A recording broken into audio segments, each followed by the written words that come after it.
That is the second problem.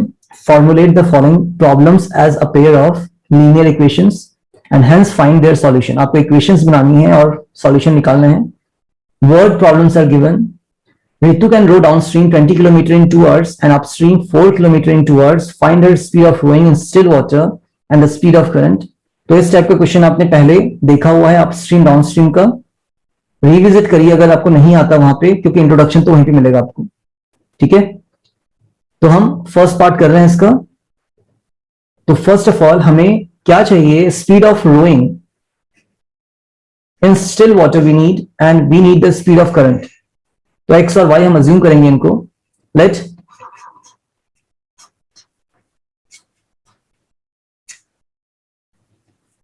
Speed of rowing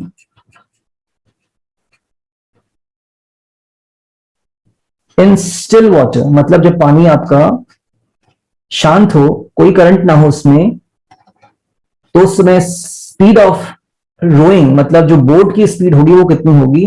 तो be x kilometre per hour, let us assume, and the speed of current be y kilometre per our.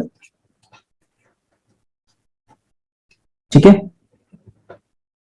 End of course जो आपका boat का speed होगा x होगा वो ज्यादा होना चाहिए than the speed of current, otherwise हम डाउन स्ट्रीम नहीं आ सकते, अपस्ट्रीम नहीं जा सकते हैं सभी, है ना. तो स्पीड अपस्ट्रीम, पहले डाउनस्ट्रीम की बात कर रहे हैं, तो स्पीड डाउनस्ट्रीम कितना हो जाएगा? दोनों का एडिशन एक्स प्लस वाई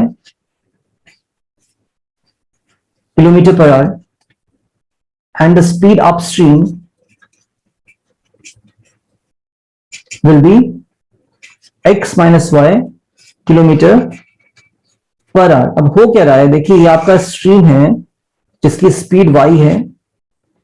आपकी बोट अगर सेम डायरेक्शन में जा रही है एज द करंट, तो हमारी जो एक्चुअल स्पीड होगी, रिलेटिव स्पीड होगी, वो कितनी हो जाएगी? x plus y. आपकी स्पीड प्लस करंट की स्पीड ऐड होगी, और डाउन स्ट्रीम का मतलब होता है कि स्पीड का बढ़ना. ओके, है ना. लाइक मैंने बताया भी था, माउंटेन चढ़ रहे हैं, अप में क्या होगा? माइनस होगा, और डाउन में क्या होगा? प्लस होगा. तो डाउन स्ट्रीम में एक्स प्लस वाई आपका टोटल स्पीड हो जाएगी. और अगर आप वापस आ रहे हैं, इसको हम बोलते हैं अपस्ट्रीम, तो यहां पे क्या हो जाएगा? आपका स्पीड कम हो जाएगा, x minus y. Downstream upstream में कम. ये आपका डाउन स्ट्रीम एडिशन और अपस्ट्रीम में subtraction.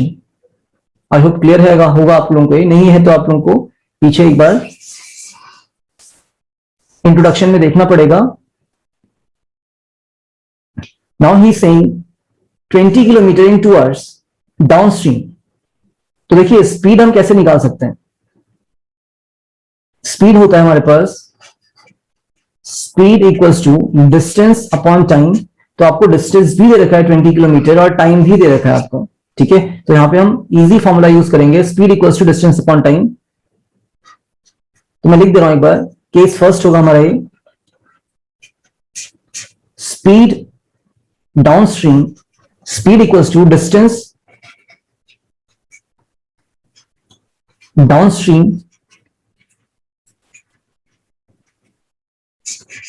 Upon time taken in the downstream direction. Yes, तो स्पीड डाउनस्ट्रीम हमारे पास x प्लस वाई है, और डिस्टेंस डाउनस्ट्रीम कितना है? 20, and time taken was 2 hours. 2 1 ज़ा 2, 2 10 ज़ा 20. तो हमारे पास जो फर्स्ट इक्वेशन आ रही है बच्चे, वो आ रही है x plus y equals to 10. That is the first equation you can say. और ऐसे ही हम अपना सेकंड इक्वेशन भी निकाल लेंगे. यहां पे केस 2 उसको हम बोलेंगे. केस सेकंड क्या था?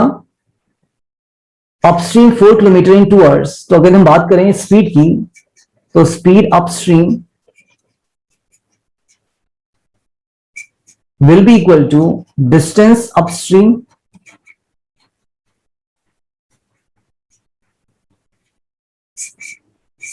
Upon time taken in the upstream direction. तो स्पीड अपस्ट्रीम हमारे पास कितना है? x minus y distance upstream कितना है 4 kilometre, in time 2 hours. So 2 ones are 2, 2 2s are 4, so it comes out to be x minus y equals to 2 is the second equation here.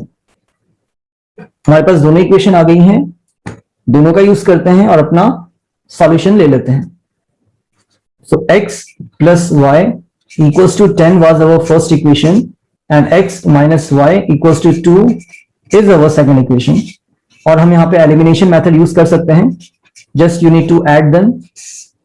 Plus y minus y cancel. X plus x will be 2x equals to 10. 10 plus 2 will be 12. So कितना आ जाएगा? X equals to 12 upon 2, that is 6. And from equation first को ही ले लीजिए. X की value 6 place करेंगे. X plus y equals to 10 था और x की वैल्यू आपने 6 निकाली है, तो 6 plus y equals to 10. So y equals to 10 minus 6 and y equals to 10 minus 6 कितना हो जाएगा आपके पास?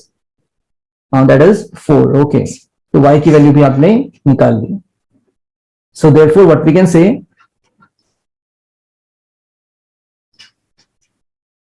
speed of फर्स्ट पार्ट में हमने लिया था किसका? Speed of rowing in the still water, that is x, और x हमारे पास 6 है, तो 6 kilometre per our. And second part में आपके पास स्पीड ऑफ करंट था और करंट की स्पीड y थी, तो y equals to 4 kilometre per hour. These are our two answers. ठीक है, नोट कर लेंगे इसको, अच्छा क्वेश्चन है ये भी.